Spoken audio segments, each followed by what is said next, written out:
Sir, हाँ बोल। Complaint register करनी है। कैसा कंप्लेंट? मर्डर। किसका मर्डर हुआ है? हुआ नहीं सर, होने वाला है। किसका मर्डर होने वाला है? मेरा। तुमको कौन मारने वाला है? वो ढूंढना आपका काम है ना सर। तुम सच बोल रहे हो? यही मेरी नियति है।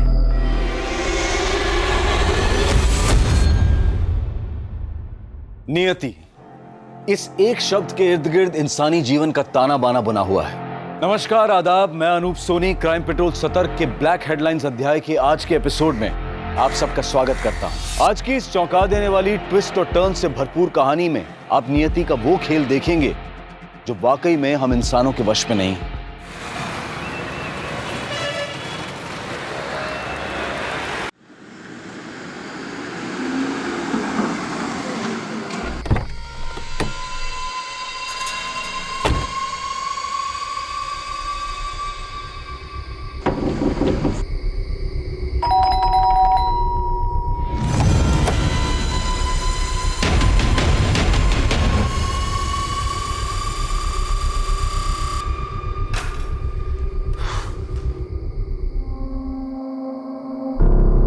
Thank you Reema. रीमा, चलो जाओ अपने कमरे में। जी भैया।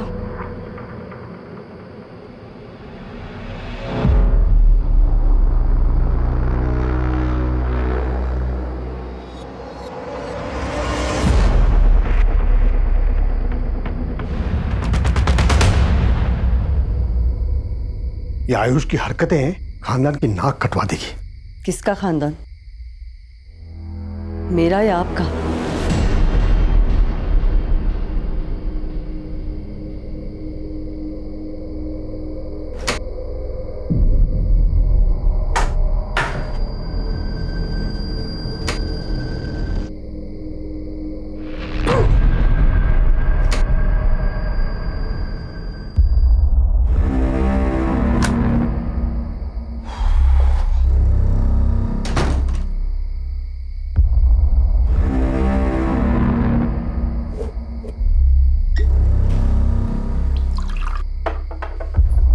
अरे रीमा, बर्फ लाओगी? सॉरी अंकल, वो बर्फ रखना भूल गई थी। कोई बात नहीं बेटा, गलती किससे नहीं होती। हाँ, जाओ आराम। तुझे तो बुखार है, चल दवाई देता हूँ, कल सुबह तक ठीक हो जाएगी। हाँ, चल चल चल चल।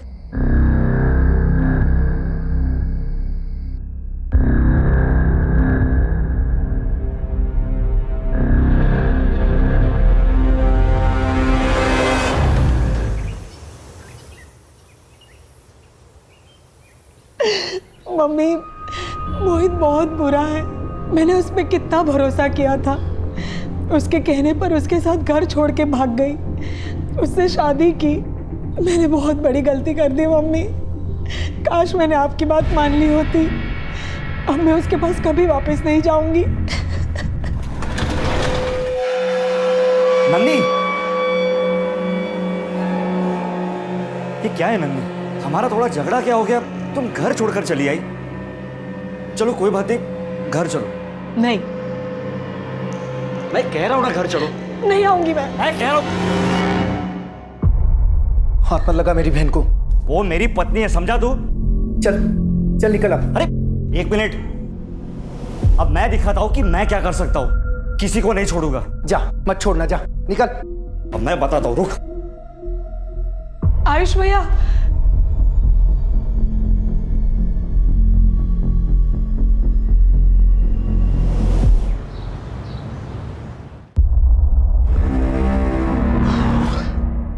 सुनिए, पेशेंट को 3 दिन अंडर ऑब्जर्वेशन रखना है।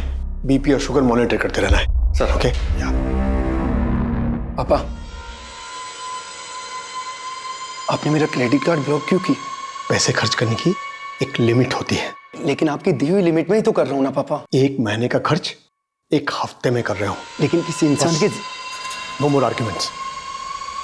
आप अपनी मनमानी कब तक करते रहेंगे पापा? जब तक जिंदा हो तब तक। सर, वो प्रदीप जी अपने अकाउंटेंट। क्या हुआ उनको? सर जल्दी चलिए सर।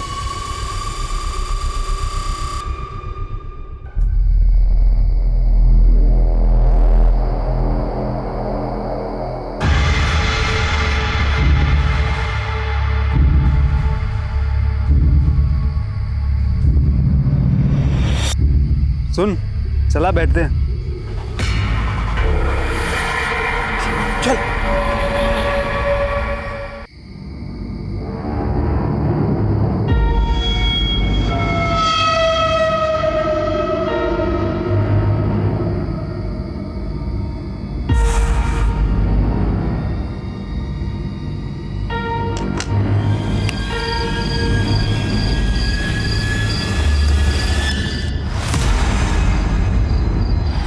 कौन? कौन है तू? ए, पीछे हटो, पीछे हटो कह रहा हूं मैं। तू?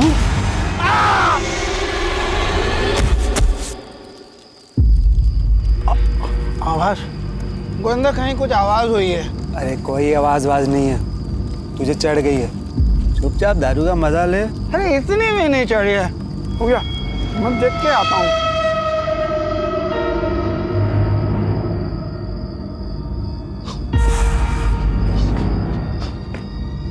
साहब, साहब, साहब।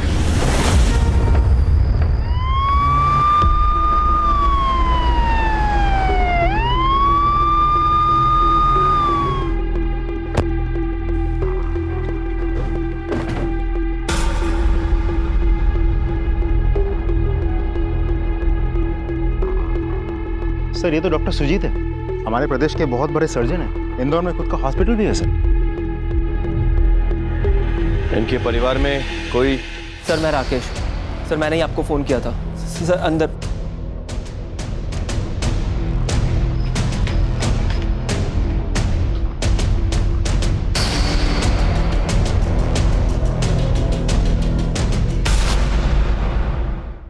मध्य प्रदेश के जाने माने डॉक्टर सुजीत, उनकी पत्नी मालिनी और उनकी बेटी नंदिनी की बर्बरता से की गई हत्या से सभी घबरा गए थे। सवाल यह था कि एक डॉक्टर और उसके परिवार वालों की किसी से ऐसी क्या दुश्मनी थी कि इतने वहशियाना तरीके से उन सब की जान ले ली गई। आखिर क्या था इस भयंकर हत्याकांड का राज, और किसने इस जघन्य अपराध को अंजाम दिया था और क्यों?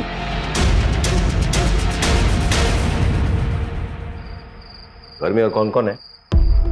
सर मैं रहता हूँ और सुजीत अंकल का बेटा आयुष। कहाँ पे वो? सर वो कहीं बाहर गया हुआ है, मैंने फ़ोन किया पर लग नहीं रहा है। कोई और नंबर है? उनकी गर्लफ्रेंड संचिता का।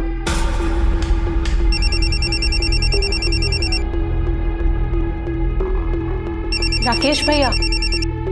जी राकेश भैया। संचिता, आयुष है? आयुष तो नहीं है। हाँ एक मिनट। हाँ नाम लो, शैतान हाजिर। राकेश भैया का फोन है, तुम्हारा फोन नहीं लग रहा है, बात करो। हाँ राकेश, कहाँ है यार तू? जल्दी आ, यहाँ बहुत गड़बड़ हो गई है, पुलिस भी आई हुई है। क्या? Hey Ayush, thank you so much यार हेल्प करने के लिए।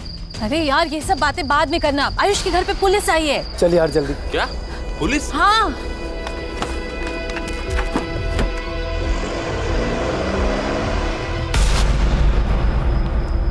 डॉक्टर सुजीत की जगह चाबी मिली है।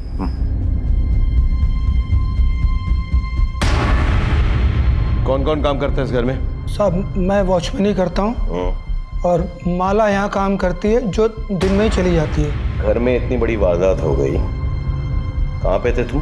अब मैं इनके पास था। इनके साथ कहाँ पे थे? बगल वाले बंगले में। तुम्हारे साथ था?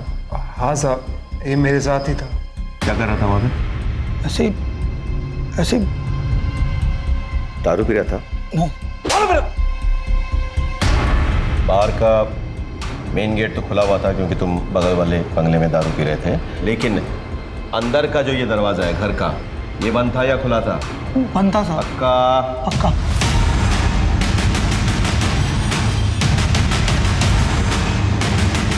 चाबी किसके पास रहती है? राकेश भैया के पास और मालिक डॉक्टर सुजीत के पास और आयुष भैया के पास। लेकिन सर डॉक्टर सुजीत की चाबी तो उनके जेब में से ही मिली। और किस किस के पास रहती है चाबी? मालकिन तो घर पर ही रहती है और नंदिनी दीदी की शादी हो गई इसलिए चाबी उनके पास नहीं रहती। झूठ नहीं? नहीं साहब झूठ नहीं बोल रहा हूँ साहब। कुछ तो गड़बड़ है। घर में घुसने का रास्ता एक ही है।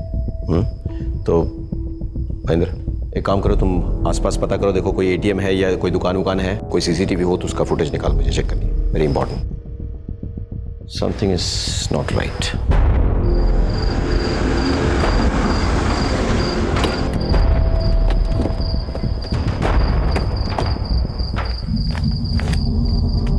पापा, पापा, आयुष, माँ, नंदनी,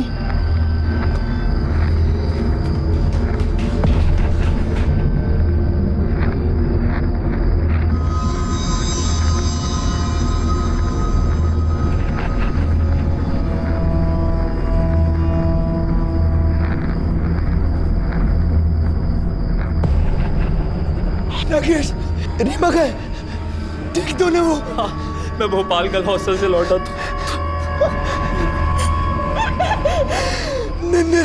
ऊपर तिजोरी खाली पड़ी है। Ayush, Ayush, I am sorry, तुम्हें मेरे साथ आना पड़ेगा।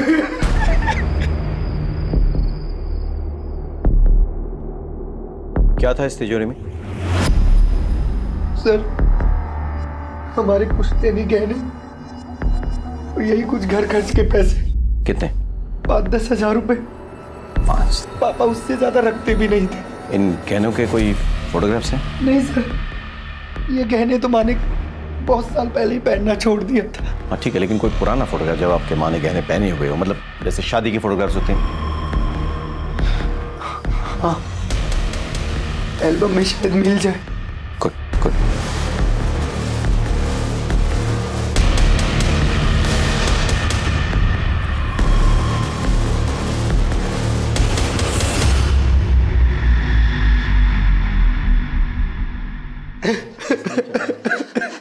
संदीप, मोहित, तुम यहाँ क्यों आए? अगर तुम हमारे घर होती तो आज ये सब नहीं होता Nandi. Excuse me, don't touch the body, please don't touch the body.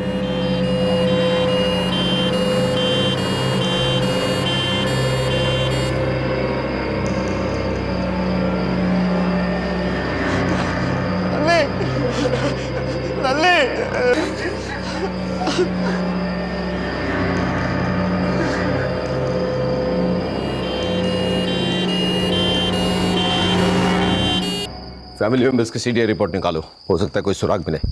और एक टीम को डॉक्टर सुजीत के अस्पताल भेजो, पता करो किसी इलाज में कोई प्रॉब्लम हुआ है कि नहीं। आजकल ऐसे केसेस बहुत हो रहे हैं जहाँ पे अगर कुछ हो जाता है तो पेशेंट्स डॉक्टर को जिम्मेदार ठहराते हैं और हंगामा करते हैं। Okay, let's go down with, come on sir.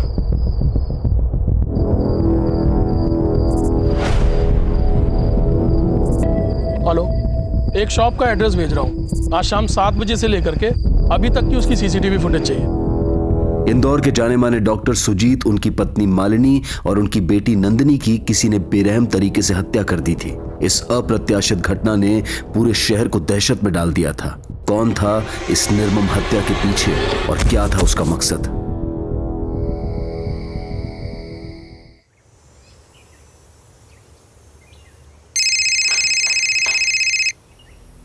Rakesh भैया, आपका फोन बज रहा है। राकेश जी, मैं भोपाल के गर्ल्स हॉस्टल से बोल रही हूँ। जी।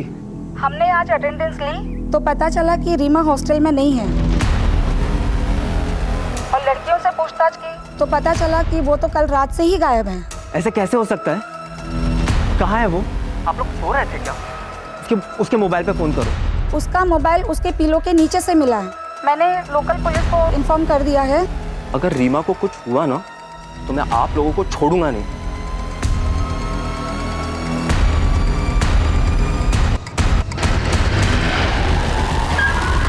जैन सर। जैन सर, मैंने वॉचमैन और पड़ोसियों से पूछताछ की तो पता चला कि नंदिनी ने घर से भाग के मोहित से शादी की थी। अच्छा? यस सर, दोनों के बीच इन दिनों काफ़ी झगड़े चल रहे थे। जब नंदिनी को अपनी गलती का एहसास हुआ तो मायके वापस चली गई थी। सर, पोस्टमार्टम रिपोर्ट अभी बन रही है सर। डॉक्टर का कहना है कि जिस तरीके के घाव के निशान हैं वो किसी नौसिखिए का काम हो सकता है, क्योंकि कोई भी प्रोफेशनल किलर इस तरीके से वार नहीं करता। एक बात और सर, किसी भी डेड बॉडी पर उनके खुद के फिंगरप्रिंट्स के अलावा कोई और फिंगरप्रिंट्स भी नहीं है। मेरा शक सही निकला। ये महज मर्डर या डकैती का मामला नहीं है, ये एक दिखावा है, मामला कुछ और है। Excuse me sir. Hello sir, एक इन्फॉर्मेशन देनी है। एक मिनट, बोलो। सर, राकेश की बहन रीमा अपने गर्ल्स हॉस्टल से गायब है। राकेश से बात की? सर, कोशिश की मैंने, और वो खुद परेशान है, किसी से बात नहीं कर रहा। ठीक है, हम आते हैं। चलो लेट्स गो बॉयज।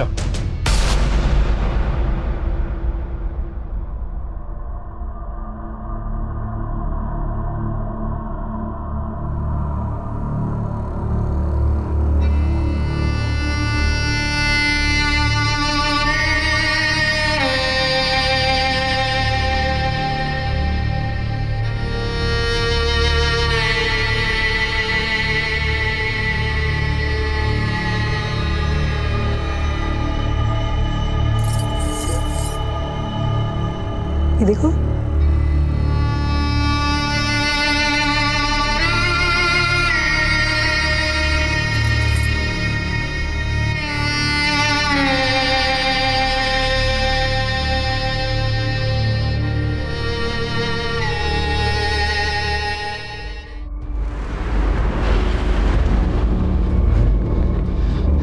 सर, अच्छा हुआ आप आ गए सर।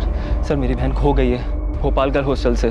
क्या नाम है तुम्हारी बहन का? रीमा। एक काम करो, रीमा का फोटो ले लो और तमाम पुलिस स्टेशन में कांटेक्ट करो, और भोपाल पुलिस से भी कांटेक्ट करो और खबरियों से बात कर लो। हाँ,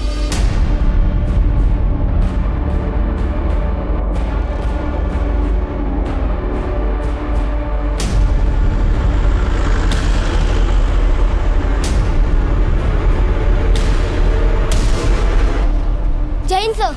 जैन बेटा, आप पुलिस इंस्पेक्टर हो ना? सो तो हूँ। ये चिट्ठी है। चिट्ठी किसने दी?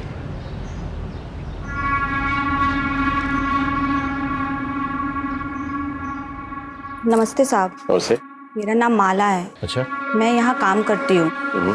सर, जब कल सुबह मैं काम के लिए आई तो मैंने देखा कि मम्मी, शायद मैं शादी के लिए रेडी ही नहीं थी। प्यार करते वक्त ऐसा लगा जैसे मोहित इस दुनिया का सबसे अच्छा लड़का है। उसके साथ शादी करके मैं हमेशा खुश रहूंगी, लेकिन सच्चाई कुछ और ही निकली। फिर क्या पिछले 1.5 साल से तुम लोग सिर्फ लड़ते रहे?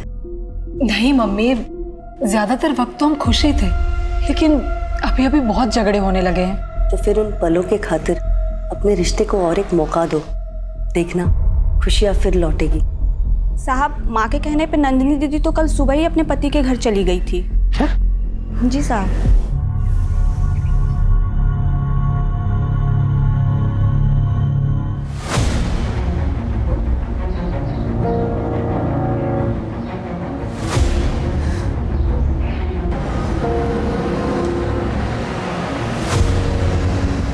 एक्सक्यूज मी, आप मुझे लिफ्ट दे सकते हैं? आइए बेटी।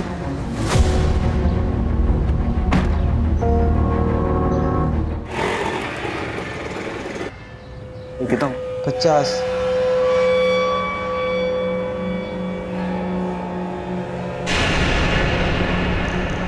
सर, आप यहाँ? हमें तुमसे कुछ बात करनी है मोहित। हाँ हाँ, अंदर आइए ना। आइए सर। अरे सर, वो कल रात को मैं आंखें लगता। अब आइए ना, बैठिए ना सर। वैसे भी सर, मैं आपके पास कल रात को आने ही वाला था।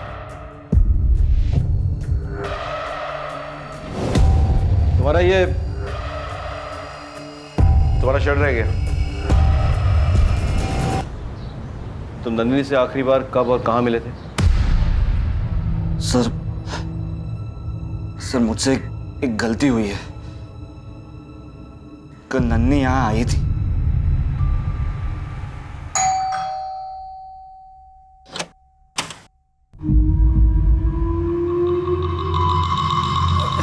नंदिनी, तुम यहाँ? क्यों? मेरा घर है, मेरा पति है, आऊंगी नहीं क्या? अरे आ सकती हूँ, पर मैं क्या कह रहा था कि आओ ना, बैठकर बात करते। पहले तुम ये बताओ कि तुम बिना शर्ट के क्यों घूम रहे हो?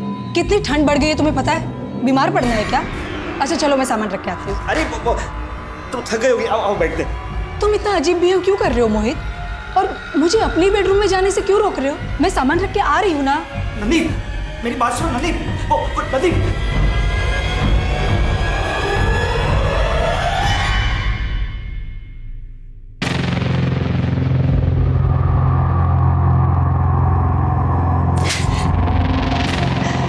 मैंने कभी नहीं सोचा था कि तुम इतना नीचे गिर जाओगे।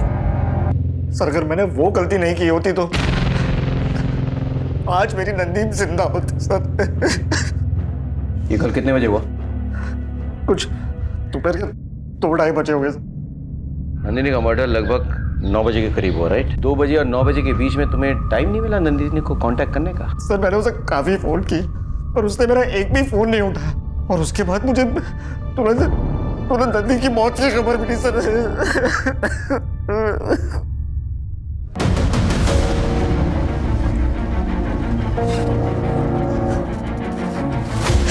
आप ठीक तो है ना?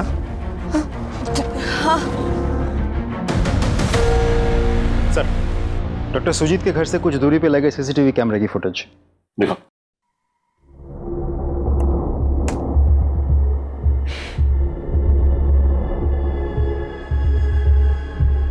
इससे कुछ पता नहीं चल रहा है।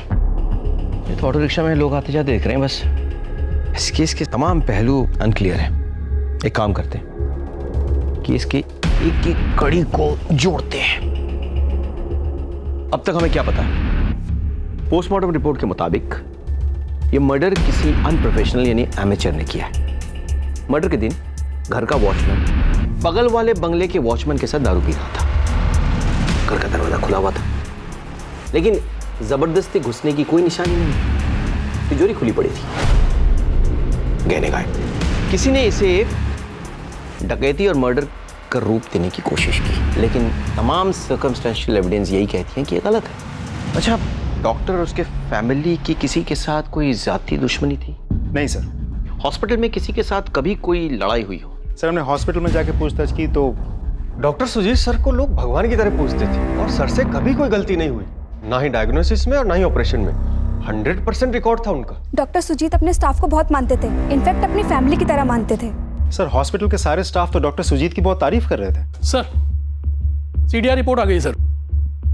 रिपोर्ट के मुताबिक जिस वक्त ये घटना हुई उस वक्त मोहित अपने घर पर था और आयुष का मोबाइल स्विच ऑफ था सर, और राकेश ठीक उसी वक्त घर पर आया था। टाइम में सर थोड़ा आगे पीछे है। आयुष का मोबाइल स्विच ऑफ होना कोई इत्तेफाक नहीं हो सकता। एक काम करो, राकेश और आयुष पे नजर रखो। क्योंकि बहन रीमा का कुछ पता चला? सर अभी तक तो नहीं।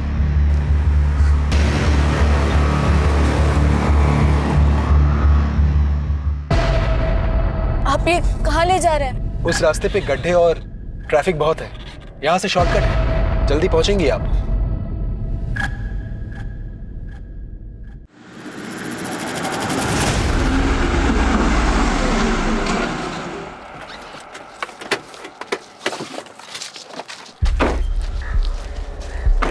चलो।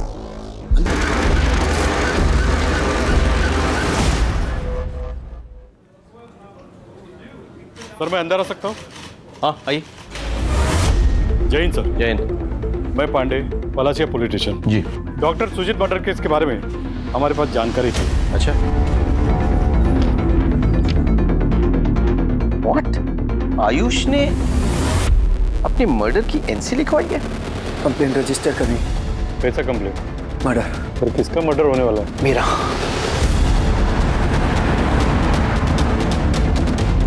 आयुष। जी सर।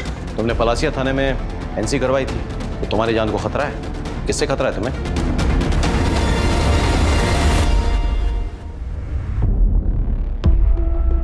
मतलब तुम्हें डॉक्टर सुजीत से खतरा था? कहीं ऐसा तो नहीं कि डॉक्टर सुजीत तुम्हें मार डाले, इस डर से तुमने उन्हें पहले मार दिया? नहीं सर, उनकी नियति उन्हें ले डूबी सर। लेकिन क्यों? डॉक्टर सुजीत तो तुम्हारे पापा थे, वो भला तुम्हें क्यों मारेंगे? ये मैं आपको नहीं बता सकता सर। कोई बात नहीं, हमें तो पता चल ही जाएगा। सारे राज खुल जाएंगे। मौत का राज, कहने की चोरी, सारे मुखौटे खुल जाएंगे, सच्चाई अपने आप बाहर आ जाएगी। बिल्कुल, मैं भी यही चाहता हूँ। लेकिन जब सच्चाई हमारे हाथों लगेगी तब तुम्हारा क्या होगा? पछताओगे ना? पछताने के लिए मेरे पास बहुत कुछ है सर। आप लोगों को बताने से कोई फायदा नहीं। आयुष कुछ छुपा रहा है। कुछ तो है इनकी फैमिली में जिसके कारण आयुष ने अपने मर्डर की एनसी लिखवाई है। सारी बातें बता नहीं रहा है, but I need all the information, alright? As soon as possible पता करो।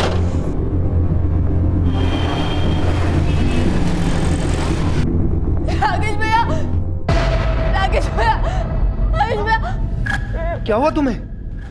तुम्हारी वजह से घर में सब लोग कितना टेंशन में थे। सब ठीक तो है ना? आयुष ये देखो।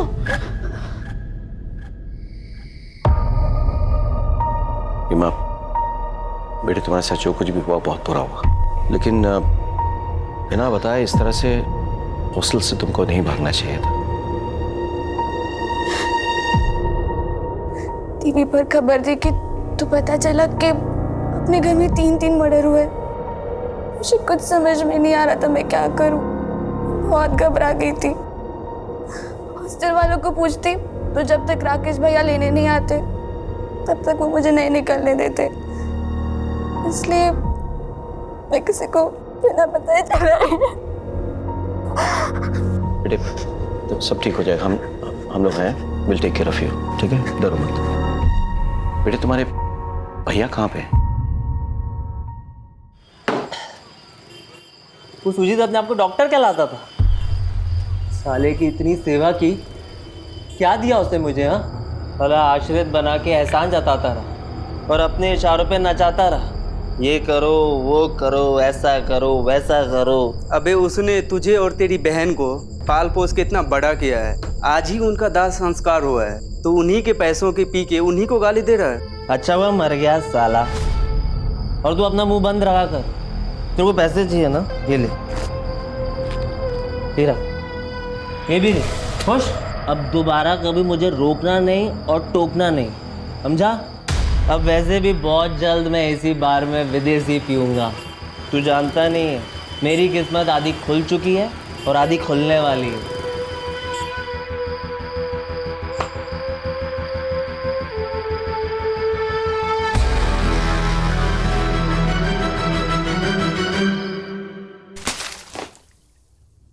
नशा उतरा? चला बता, बार में बैठ के डॉक्टर सुजीत को गालियां क्यों दे रहा था? और तेरे पास 2-2 हजार के नोट कहां से आए रे? सर सुजीत बहुत खराब आदमी था, गंदा था वो। मेरी बहन रीमा को दवा के नाम पे नींद की गोलियां देता था। चल दवाई देता हूँ, कल सुबह तक ठीक हो जाएगी। हाँ चल चल चल चल। और देर रात उसके कमरे में जाकर उसको इधर उधर हाथ लगाता था।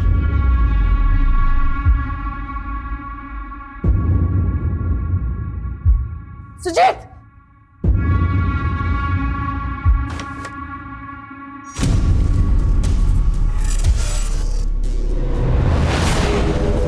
तुम अपनी बहन को कहीं और रखो, किसी गर्ल्स हॉस्टल में।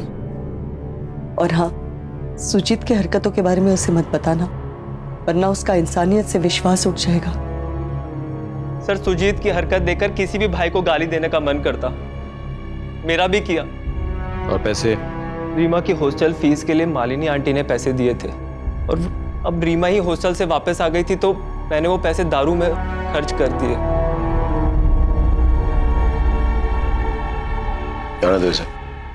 चरित्र, किसी भी गुनाह के पीछे सबसे ज्यादा अहम होता है उसमें शामिल लोगों का चरित्र। और डॉक्टर सुजीत के चरित्र पर हुए पर्दाफाश ने तो जैसे पुलिस को भी सकते में ला दिया था। एक एक करके इस केस में शामिल सभी लोगों के असली रंग पुलिस के सामने आ रहे थे।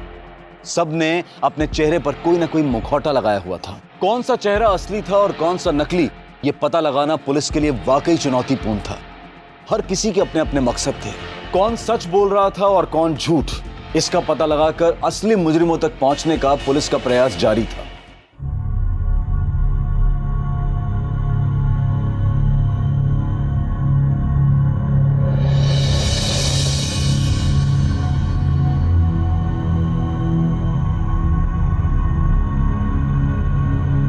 सर लिस्ट में जितने भी नंबर्स हैं।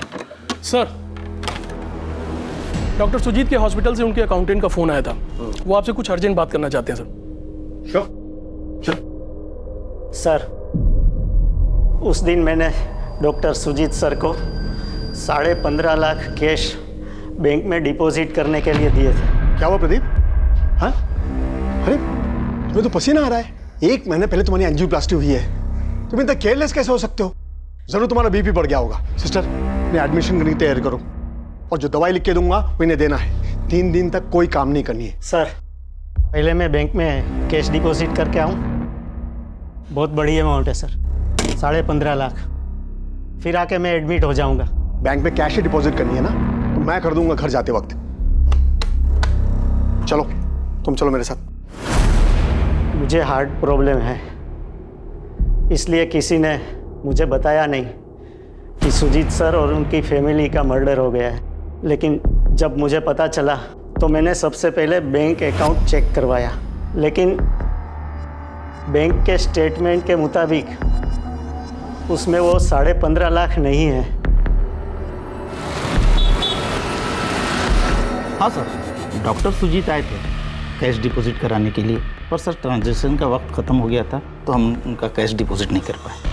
कितना कैश डिपॉजिट करने आए थे वो? सर उन्होंने कुछ बताया नहीं कितना कैश था। कोई था उनके साथ या अकेले आए थे?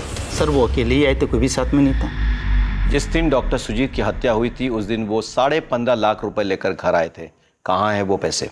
15.5 लाख? सर पापा इतने पैसे घर में कभी रखते ही नहीं थे। मैंने पूछा कहाँ है वो 15.5 लाख रुपए?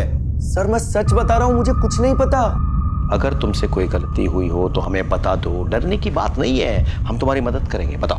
लेकिन सर आप कौन से 15.5 लाख की बात कर रहे हैं? मुझे पता ही नहीं। मैं वही 15.5 लाख की बात कर रहा हूँ जो डॉक्टर सुजीत अस्पताल से निकालकर बैंक में डिपॉजिट करने गए थे और उसके बाद उसे घर लेके आए थे।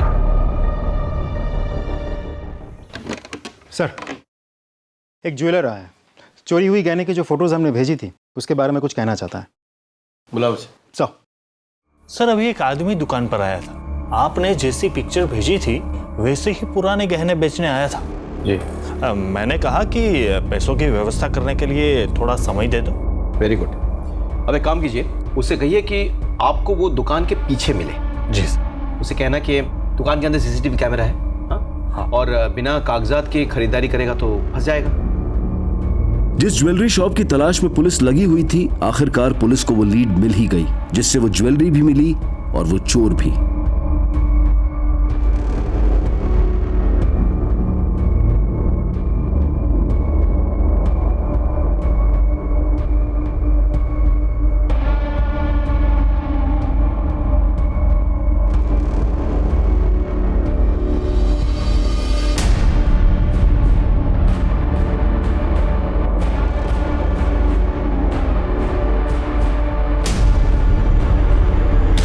लाया हो?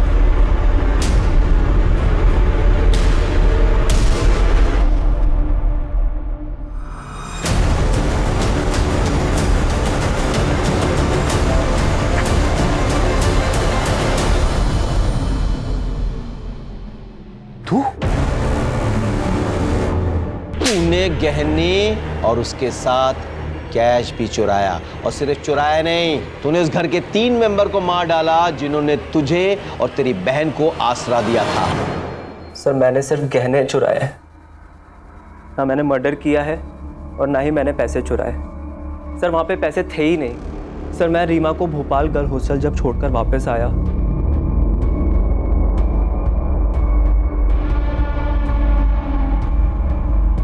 फिर मैं सुजीत अंकल के कमरे में गया।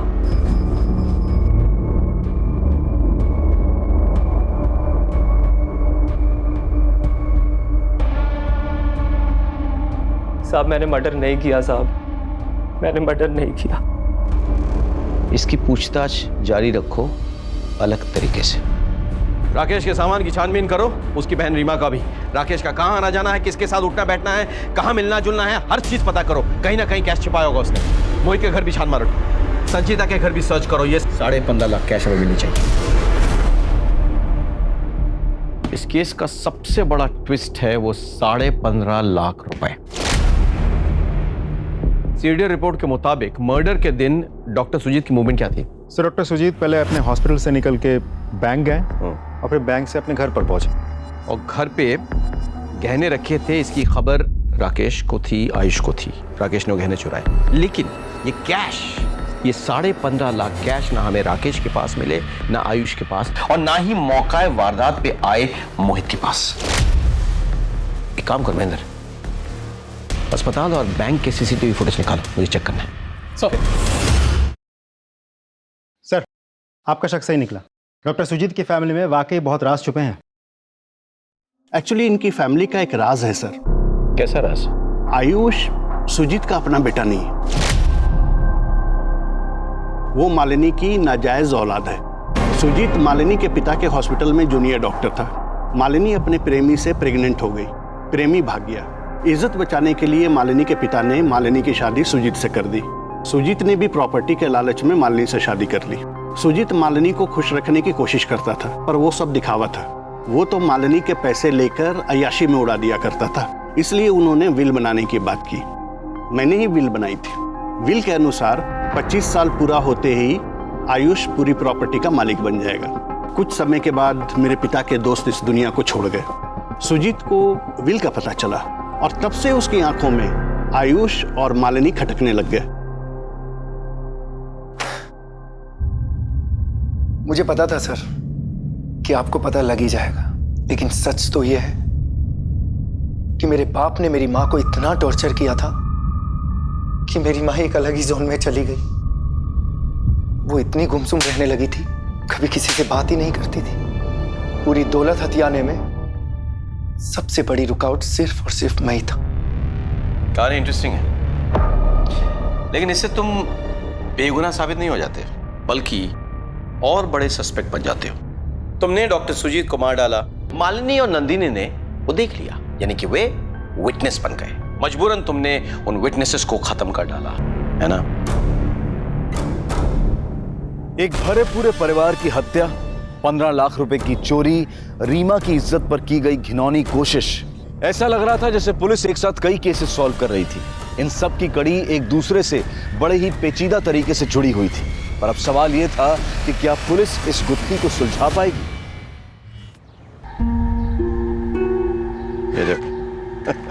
जय हिंद सर। जय हिंद बेटा, जय हिंद। बड़ा होके क्या बनेगा? आपकी तरह पुलिस वाला। मेरी तरह पुलिस वाला बनेगा? सारे बटन तो तूने उल्टे सीधे लगा रखे हैं। कपड़े सलीके से पहनना पड़ता है पुलिस वाला बनने के लिए। मम्मी काम पे गई थी इसलिए मैंने खुद ही पहन लिया।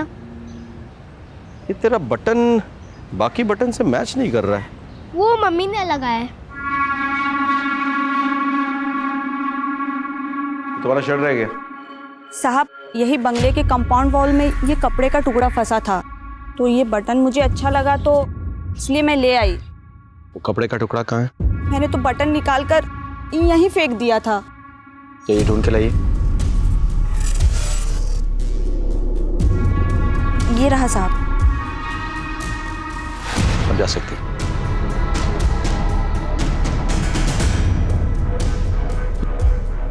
सर ये शर्ट का टुकड़ा मेरा नहीं है। फोरेंसिक के रिपोर्ट से साबित हो जाएगा ये टुकड़ा तेरे शर्ट का ही है। बोल डाल, सच बोल।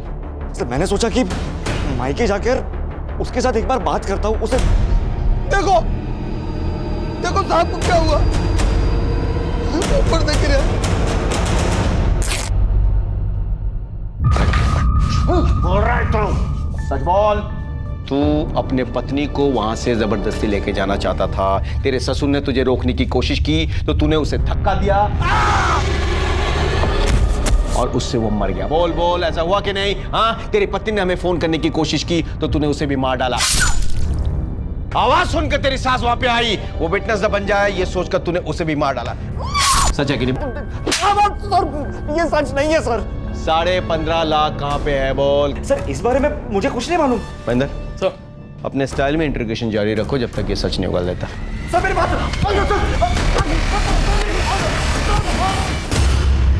सर, बैंक और हॉस्पिटल दोनों जगह की सीसीटीवी फुटेज आ गए सर। सर ये बैंक का फुटेज है।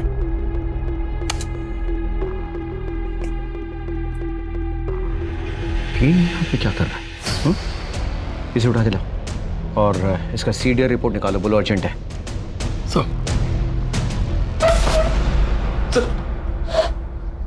सर मुझे यहाँ क्यों लाया? मैंने क्या किया? तूने क्या किया? तूने पैसे चुराए।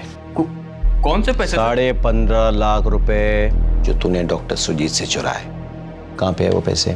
सर मुझे नहीं पता। नहीं चुराए? हाँ? तू जानता था डॉक्टर सुजीत 15.5 लाख रुपए कैश लेकर बैंक गए, पता था कि नहीं? नहीं सर। महेंद्र इसे क्लिप दिखाओ जरा।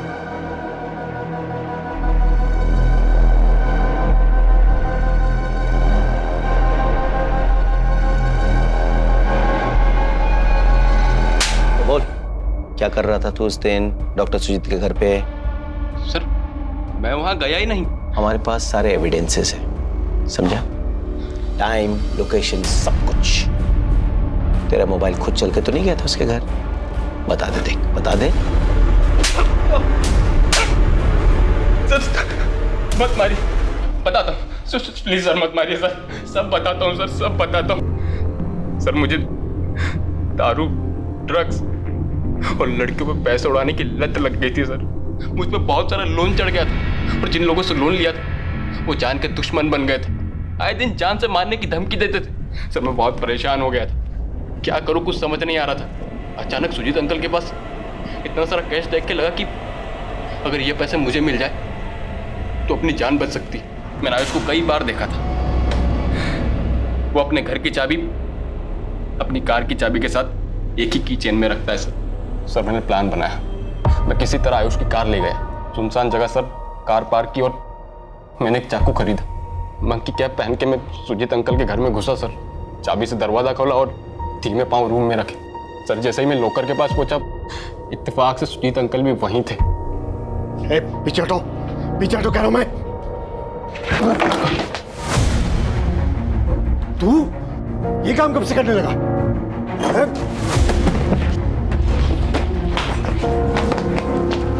उन्होंने मेरा चेहरा देख लिया सर। अब अगर उन्हें नहीं मारता मैं तो वो सबको मेरा नाम बता देते। बचाओ! बचाओ! उन्हें मारना जरूरी हो गया था सर। नहीं, बैग मुझे दे दो। नहीं दूंगा। अरे मैं कह रहा हूँ बैग मुझे दे दो।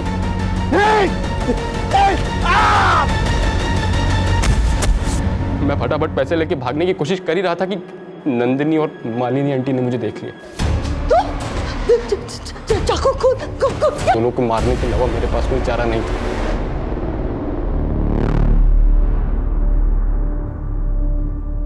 जीवन के बुनियादी रिश्तों को दांव पर लगाने वाले इस उलझे हुए केस को पुलिस ने अपनी मेहनत और सूझबूझ से सुलझा दिया।